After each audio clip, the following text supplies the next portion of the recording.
राम हरे कृष्णा। प्रभु जी दंडवत प्रणाम। हरे कृष्णा। हरे प्लीज कृष्ण जय हरे श्री कृष्ण राम। हरे नाम नाम हरे हरे नाम नाम नाम Bhagavat Mangalacharan, and then we'll Hare continue with our Hare reading of Bhagavad नाम नाम नाम नाम Krishna. Om Jnanatimirandasya Jnananjana Chakshurunmilitam Yena Tasmai Shri Guruve Namaha. Namaham Vishnu Padaya Krishna Preshtaya Bhutale Srimate Bhaktivedanta Swaminiti Namine. Namaste Saraswati Devi Gauravani Pracharine Nirvishesha Shunyavadi Pashyatya Deshatarine. जय श्री कृष्ण चैतन्य प्रभु नित्यानंद श्री अद्वैता गदाधर श्रीवासादि गौर भक्तवृंद हरे Krishna Krishna Krishna Hare Hare Hare Ram Ram Ram Hare Hare. Hare Krishna. Anybody would like to sing our prayer for this week for the pleasure of Shri Chaitanya Mahaprabhu and Shri Jagannath? We are singing Jagannath Ashtakam. Can I try, Prabhuji? Or Mataji, you can not only try, you can guide us. So No, I can try, Prabhuji. yes, Mataji, please go ahead. Hare Krishna. कदाचित् कालिन्दी तट विपिन्न सङ्गीत करावो मुधाभिरी नारी वदन कमल स्वाद मधुपा रमा शम्भु ब्रह्मा मरपति गणेशार्चित पादो जगन्नाथ स्वामी नयन पथगामी भव तुम्हें भुजे सव्ये वेणुं शिरसि सिकिपिच्चं घटितटे दुकूलं नेत्रान्ते सहचरकटाक्षं विदधाते सदा श्रीमद्वृन्दावनवसति लीलापरिचयो जगन्नाथ स्वामी नयन पथगामी भवतु मे महाम्बोधे स्थिर कनकरुचिर नीलशिकारे वसन् प्रसादान्ता सहज बलभद्रेण बलिना सुभद्रा मध्यस्था सकल सुरसेवा वसरादो जगन्नाथ स्वामी नयन पथगामी भवतु मे कृपा परवार सजल जगन्नाथ श्रेणी रुचिरो रमापणि रामा स्फुरदमला पङ्केरुह मुखा सुरेन्द्र आराध्ये श्रुति गणशिखा गीतचरितो जगन्नाथ स्वामी नयन पथगामी भवतु मे रथारूढो गच्छन् पथिमिलितभूदेव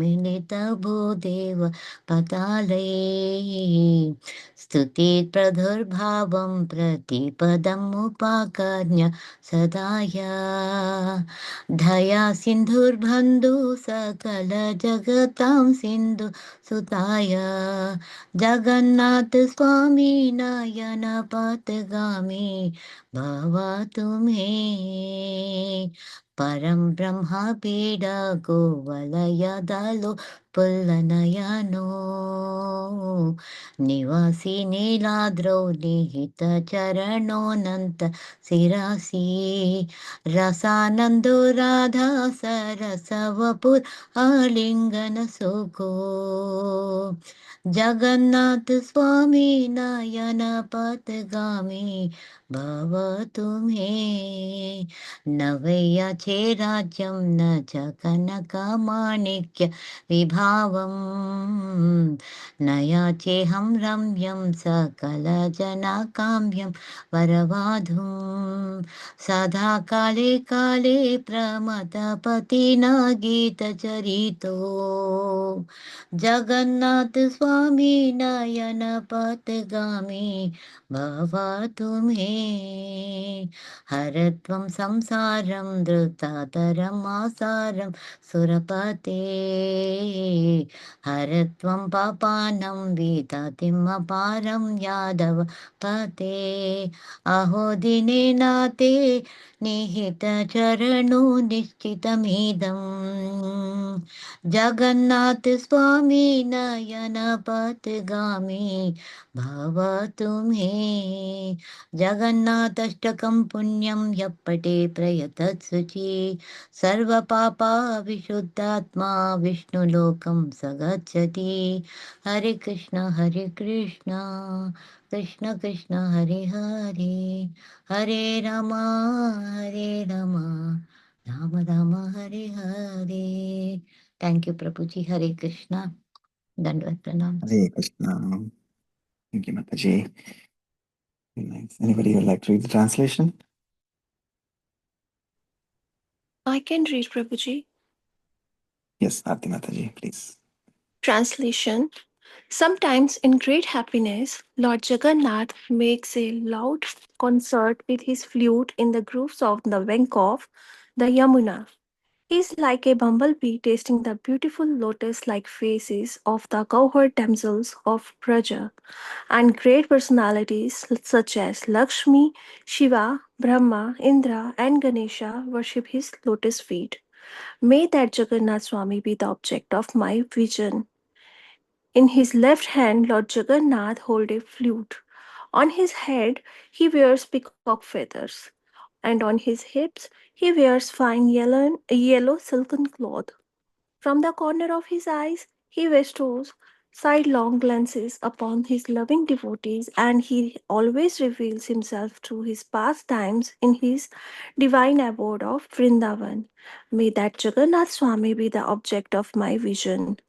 On the shore of the great ocean, within a large place atop the brilliant golden Nilchala hill, Lord Jagannath resides with his powerful brother Balbhadra and his sister Subhadra, who sits between them. May that Jagannath Swami, who bestows the opportunity for devotional service upon all godly souls, be the object of my vision. Lord Jagannath is an ocean of mercy and as beautiful as a row of blackish rain clouds. He is the storehouse of bliss for Lakshmi and Saraswati, and his face resembles a spotless, full blown lotus. The best of demigods and sages worship him, and the Upanishads sing his glories. May that Jagannath Swami be the object of my vision. When Lord Jagannath moves along the road on his Rath Yatra car, at every step large assemblies of Brahmanas loudly chant prayers and sing songs for his pleasure. Hearing their hymns, Lord Jagannath becomes very favorable disposed toward them. He is the ocean of mercy and the true friend of all the worlds. May that Jagannath Swami, along with his consort Lakshmi, who was born from the ocean of nectar, be the object of my vision. Lord Jagannath, whose eyes resemble full blown lotus petals, is the ornament on Lord Brahma's head. He resides on Nilchala hill with his lotus feet placed on the heads of Anantadev.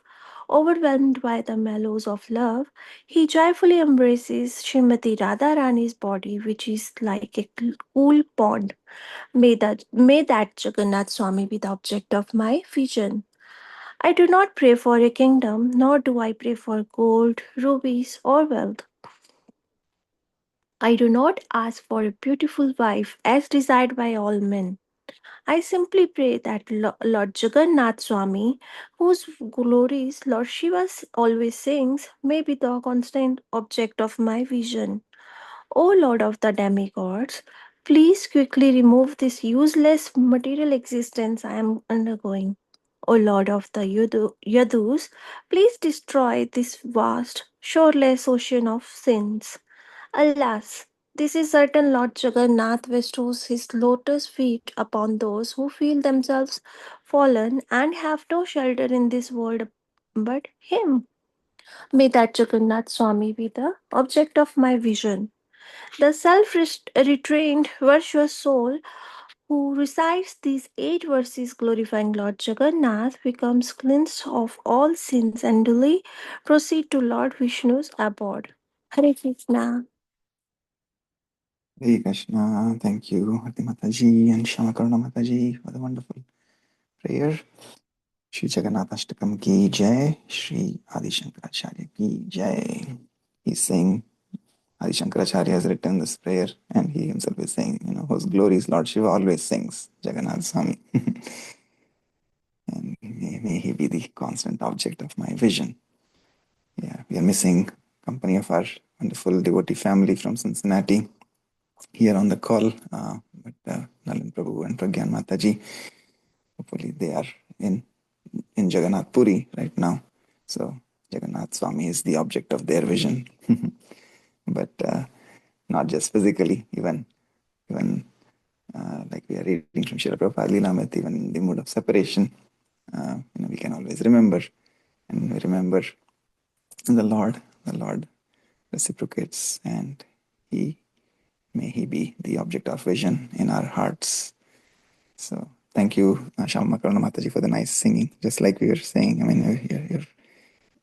think it reminded me of the Madhava's composition of Jagannath Ashtakam, the way you sang it. And like Srila Prabhupada was mentioning yesterday in our reading, we all have our individuality and we all have our individual relationship with the Lord. The Lord also individually reciprocates with all of us individually. So he comes to our level, right? Just like Srila Prabhupada, we see, when he's talking and speaking in Stanford or at YMCA, he's getting down to the level of his audience.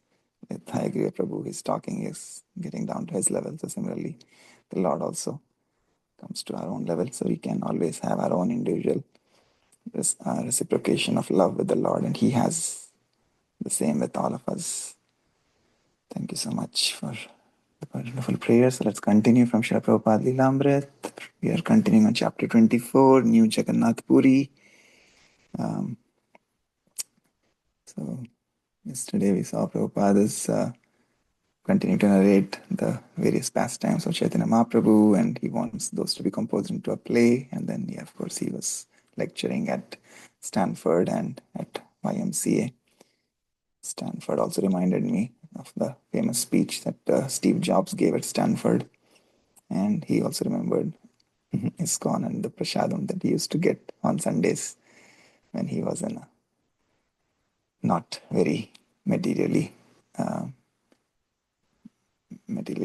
advanced state of his life. So, but how he remembered the mercy of the Lord, mercy of the devotees. So, okay, let's continue here. Haight-Ashbury's Psychedelic Shop. I can read. Haight-Ashbury's Psychedelic Shop, a popular hippie gathering place, had extended to Prabhupada many invitations to come and speak. After the mantra rock dance, the hippies there had put a sign in the window, a night of consciousness. Also, in response to the mantra rock dance, they had opened a meditation room in the rear of their store. But since the hippies at the psychedelic shop were almost always intoxicated, Prabhupada's followers had said that it wouldn't be a good idea for Prabhupada to go. But the hippies kept entreating. Finally, the devotees relented, advising Prabhupada it might be all right for him to go. So one Saturday night, Prabhupada and two devotees walked over to Haight Street to the psychedelic shop. Young people crowded the streets, hippies sitting along the sidewalk, selling hashish pipes and other dope paraphernalia, homosexuals, wildly costumed hippies with painted face, small groups smoking marijuana, drinking, singing, and playing guitars, a typical evening on Haight Street. At the psychedelic shop, marijuana and tobacco smoke hung heavy in the air, mingling with the smell of alcohol and bodies. Prabhupada entered the meditation room, its ceilings and walls covered with madrasas, and sat down. The room was full of hippies, many lying down, heavily intoxicated, looking up at him with half-closed eyes. He spoke in a low voice, but his presence somehow held their attention. Although lethargic, the group was appreciative, and after Prabhupada had finished, those who were still conscious expressed their approval. On Saturday, April 1, near the end of his stay in San Francisco, Prabhupada accepted an invitation from Lou Gottlieb, head of Morning Star Ranch, a nudist hippie commune. Morning Star was a bunch of young people living in the woods. The devotees explained to Prabhupada, The hippies there had spiritual aspirations. They grew vegetables and worshipped the sun. They would hold hands and listen to the air, and naturally, they were involved in lots of drug taking and free sex. When Lou came in the morning to pick up the Swami, they talked, and Prabhupada gave him a rasgulla, a sweet made of bite sized balls of curd simmered in sugar water. After a few minutes together in Prabhupada's room, they started for Morning Star, 60 miles north of San Francisco. Lou Gottlieb. I told Swamiji to fasten his safety belt. He said no. He said Krishna will handle it or something. So on the way out, I was showing off all my vast erudition in having read a biography of Ramakrishna. That's when Bhaktivedanta gave the best advice to the aspirant I ever heard.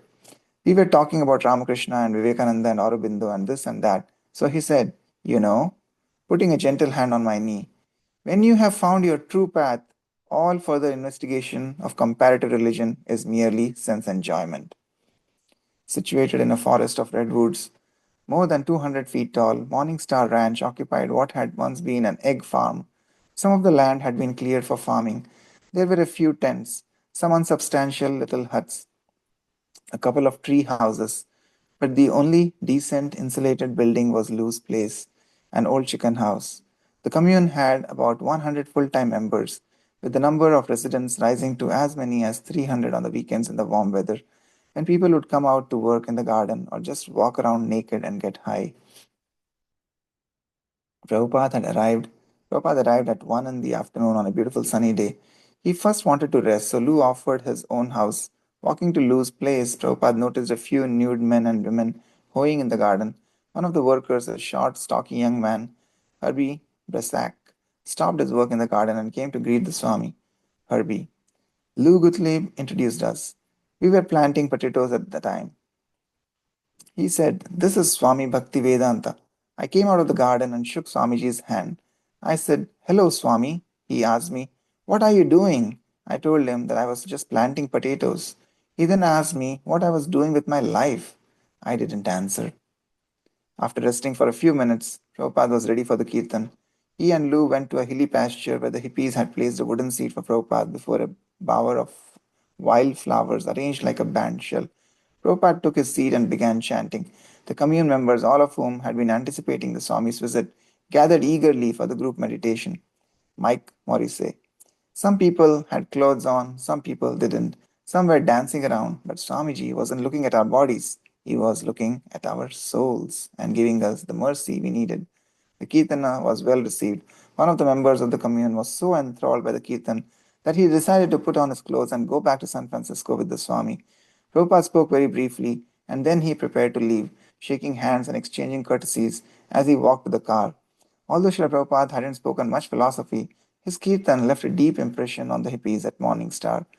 While leaving, he had told one of the young men, "Keep chanting this Hare Krishna mantra here." And they did. Lou Gottlieb. The Swami was an extremely intelligent guy with a job to do. There was no sanctimony or holy pretension, none of that, eyes lifted silently to the sky. All I remember is just a very pleasant, incredibly safe feeling. There is no doubt that the Maha Mantra, once you get the mantra into the head, it is there. It never stops. It's in the cells. It awakens the DNA or something. Shortly thereafter, half of the people at Morning Star got seriously into chanting. Those that did were extremely sincere God seekers. Their aspiration was 1,000% sincere, considering the circumstances in which they were found. They were all dopers, that's for sure, but they definitely gave that up once they got in touch with the Maha Mantra. His top cloth wrapped loosely around his shoulders, Prabhupada stood a last moment by the open door of the car and looked back in farewell to the devotees and the storefront temple. It was no longer a mere storefront, but had become something worthy. New Jagannath Puri. Srila Bhakti Siddhanta Saraswati had asked him to come here. Who among his godbrothers could imagine how crazy these American hippies were, hallucinating on drugs, crying out, "I am God"? So many girls and boys, unhappy, mad, despite their wealth and education. But now, through Krishna consciousness, some were finding happiness. The first day he had arrived, the reporter had asked him why he had come to Haight-Ashbury. "Because the rent is cheap," he had replied. His desire was to spread the movement of Lord Chaitanya. Why else would he have come to such a dilapidated little storefront? to live next to a Chinese laundry and diggers' free store? The reporters had asked if he were inviting the hippies and bohemians to take to Krishna consciousness. Yes, he had said, everyone. But he had known that once joining him, his followers would become something different from what they had been before. Now the devotees were a family. If they followed his instructions, they would remain strong. If they were sincere, Krishna would help them. Lord Jagannath was present, and the devotees would have to worship him faithfully. They would be purified by chanting Hare Krishna and following their spiritual master's instructions. Prabhupada got into the car, accompanied by some of his disciples, and a devotee drove him to the airport. Several carloads of devotees followed behind.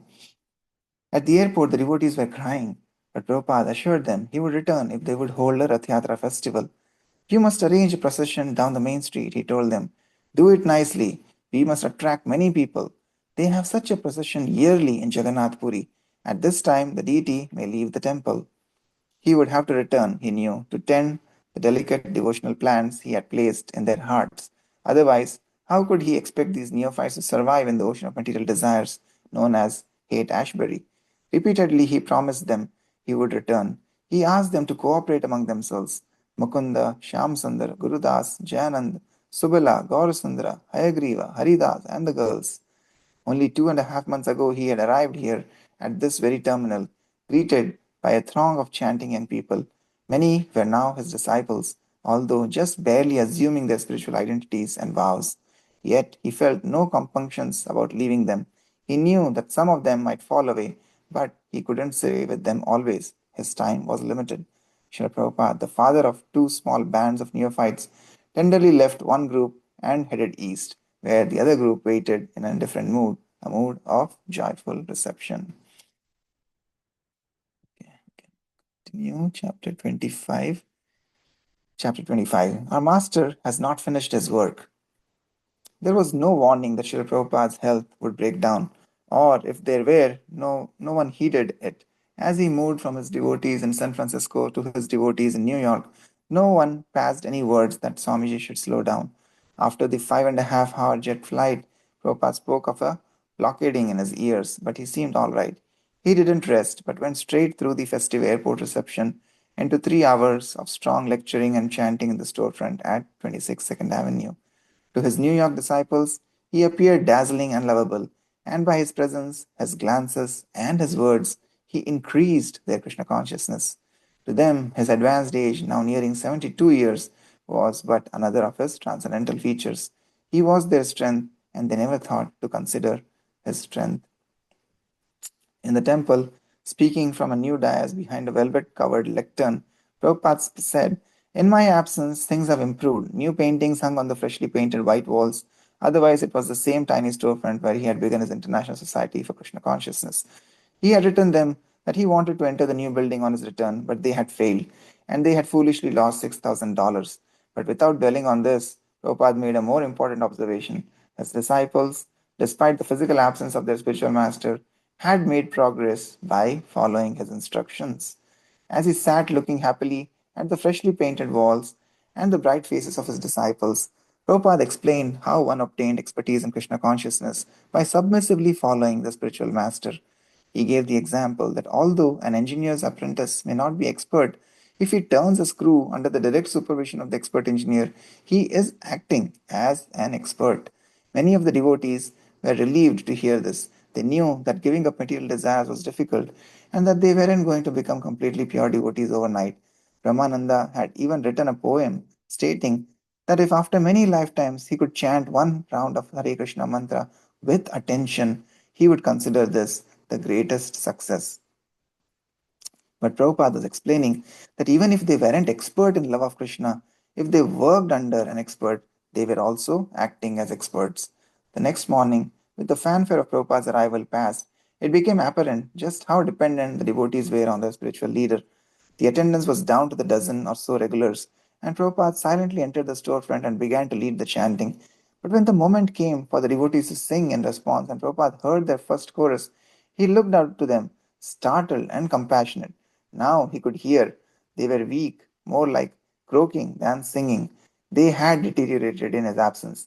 The kirtanas had changed while he had been away, and now he was hearing what the devotees were like. helpless souls croaking without joy or verve. Srila Prabhupada lectured from Chaitanya Charitamrita. When flying from San Francisco, I noticed that the plane was flying above an ocean of clouds. When I came from India by boat, I saw an ocean of water, and on the plane, I saw an ocean of clouds extending as far as you can see. Above the clouds is the sun, but when we come down through the clouds and land, everything in New York is dim and clouded, but the sun is still shining. Those clouds cannot cover the whole world. They cannot even cover the whole United States, which is no more than a speck in the universe. From an airplane, we can see skyscrapers as very tiny. Similarly, from God's position, all this material nonsense is insignificant. As a living entity, I am very insignificant, and my tendency is to come down. But the sun doesn't have this come down tendency. It is always above the clouds of Maya. A new boy raised his hand. Why is it that one person, one soul, comes to Krishna and another doesn't? Prabhupada replied with another question. Why is one soul in the Bavari and another has come to the Krishna temple? He paused, but no one could reply. Because one wants to be here and the other doesn't, he explained. It is a question of free will. If we use it properly, we can go to Krishna. Otherwise we will stay down in the material world. Everyone had something to ask Swamiji. Throughout the day, devotees would be in and out of his room, asking practical and philosophical questions, and they took up their old ways of reciprocating with him. Once again, Prabhupada was telling Achyutananda what to cook for lunch and explaining to him that an expert servant learns to anticipate what the master wants even before he asks for it. Hare Krishna. Okay, we can pause here for today. And we can take any reflections or any thoughts from anything that we liked, learned, or loved from today's reading.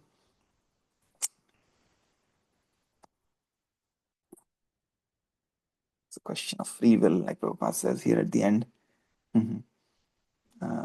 What was that? I think I was remembering one thing that Chaitanya Charan Prabhu says in Karma. He says, it is the supreme will, it is the free will, and then it is the evil. So, yeah, those who are evil, they will not even think of God. But yes, everybody has free will. And that is the reason why somebody chooses to come and somebody doesn't. And they don't need to have that fortune, like Chaitanya Prabhu says, not everybody is fortunate. Those who have the good fortune of getting an association with the pure devotee in this lifetime, or due to their previous accumulation of piety, that they may have the good fortune that they are carrying in this lifetime. But yes, like Prabhupada is telling, and it was mainly this reading today was all about the one group of devotees feeling intense joy of reunion with their spiritual master, and the other group had to. It's a constant. That's the only thing constant, right? We always have is the mode of union and in the mode of separation. But in both the states, we can continue to follow the instructions of our spiritual master, of our gurus. And I think that's what they were trying to do as best as they can. And again, it's the sincerity which results in purity, like Ramanand Prabhu was saying. That even if after many lifetimes, if I'm able to chant one round with attention, that will be perfection of life for me. But yeah, that sincerity when we have in our heart, then with practice we get the stage of purity. And while all these people who are lying there, Prabhupada is in San Francisco in that psychedelic shop, just like Jagannath comes out to give darshan, Prabhupada is going out and giving darshan, giving his mercy to all the people who otherwise would have just been rotting in the material world, in that nudist colony or in the psychedelic shop.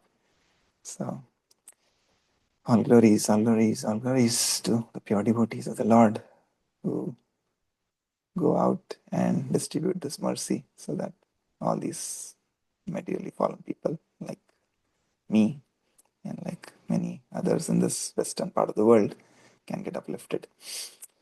Hare Krishna. Okay, anybody else would like to share anything that they liked or anything that resonated with you from today's reading? I like that the people, I mean the devotees, they were so depressed and they became weak in their activities because Guru plays such an important role.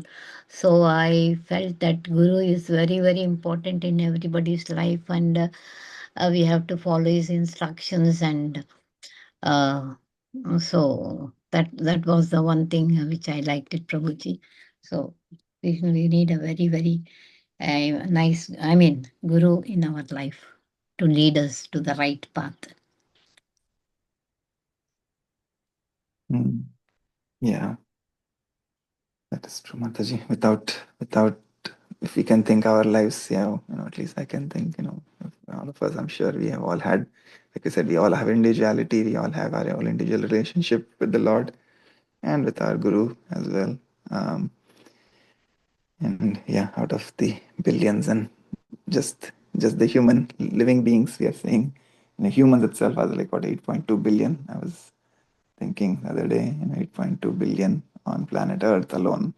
What to think of other planets and all the other living entities, if we consider, I don't know, it's like mind-boggling. We cannot even think of how many living entities are there all over the universes, multiple millions of universes.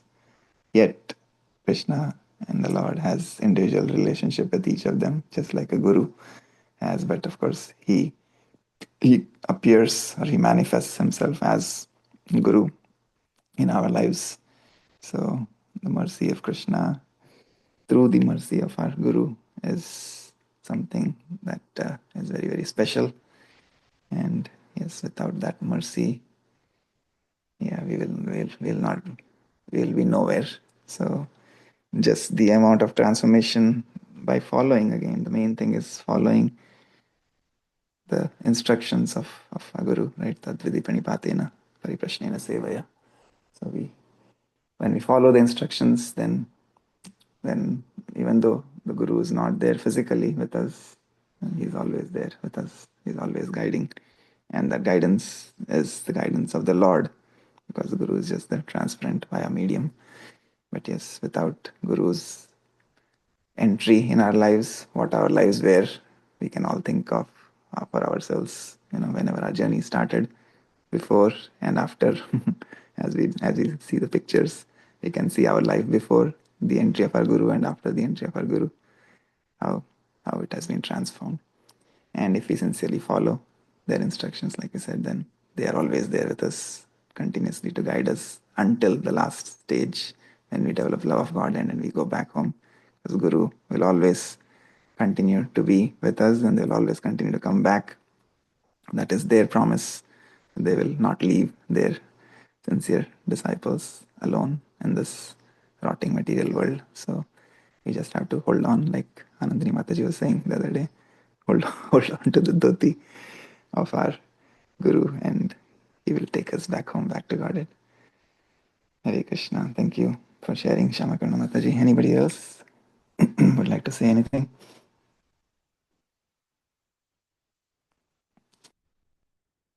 Adi Guru Prabhu. Hare Krishna. Hare Krishna, Prabhu, Dandavad Pranam. Can you hear me, Prabhu? Yes. Thank you so much, Prabhu, for showering your mercy and all the devotees. Prabhu, I really like the fact that Prabhupada tailored his teaching according to the audience so much. When he went to Morning Glory, was that the name I remember right? Morning. Yeah, some Morning Morning Star, the place that Mm-hmm. was north of San Francisco, where there were a lot of hippies. He just encouraged them to chant. He chanted and he just encouraged them to chant, and he gave them the Maha Mantra, and he did not talk much philosophy. But when he came back to the New York temple, he gave 3 hours of lecture from Chaitanya Charitamrita. So according to the audience, he modified his teaching Same way, I think many times when we are new, when we are enthusiastic, we try to hammer everybody and try to win everybody with argument. Mm. But sometimes early on, I think just Mahamantra and Krishna Prasadam is much better than the philosophy, unless the person is ready and asking questions. Mm. Yes. Because Yes. Prabhupada had asked the one of the person who was planting the potato plants as to, what are you doing with your life? And he did not reply. I mean, Mm. had he replied with an intelligent answer or a question, then Mm. sure Prabhupada must have given a wonderful answer. But Mm. yeah, these are the things, that thing stood out to me, that how he tailored his teaching according to the audience. Mm. Yeah, and as like as you're saying this, and we also like so many when we have been reading this, the multiple times this has come across where Prabhupada, he will, if somebody asks a question, maybe a challenging question, he will answer it.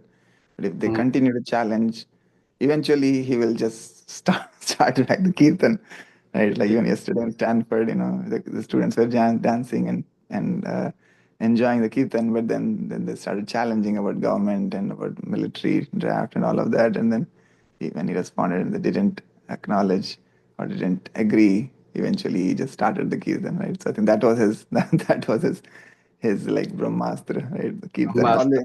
Always he would just start kirtan again, and then those who Yes. had to stay will stay. Those who had to leave will leave. Yes.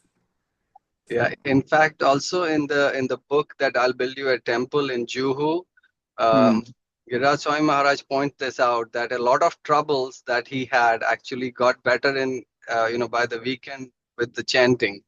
And many times when he did not have solutions, he would just go back to the holy name and he would do chanting, a lot of chanting, and usually chanting will solve the problems. Chanting and time. So Yeah. it's like we cannot fathom the power of Mahamantra, because the holy name is not different from the God. So the holy name is very powerful. It can solve all the problems. Hmm. Thank you so much, Prabhu. Thank Thank you. you. Please bless me so that I can join Yeah. Prabhu regularly. Thank you for always being in spirit. Like I said, you're always there, even in the mood of separation. You're there with us. So yes, thank you. Yes, Prabhu. Thank Right. you. Hare Krishna to everyone. Thank Hare Krishna, dear devotees. Okay, we'll end with Vaishnava Pranam prayers. Vancha kalpatarubhyascha kripa sindhubhya cha patitanam pavanebhyo Vaishnavebhyo namo namaha. Anantakoti Vaishnavrind की जय, जगत गुरु श्रील प्रभुपाद की जय, श्रील प्रभुपाद लीलामृत की जय, निताई गौर प्रेमानंदे हरि हरि बोल. you. Hare Krishna. Hare Krishna.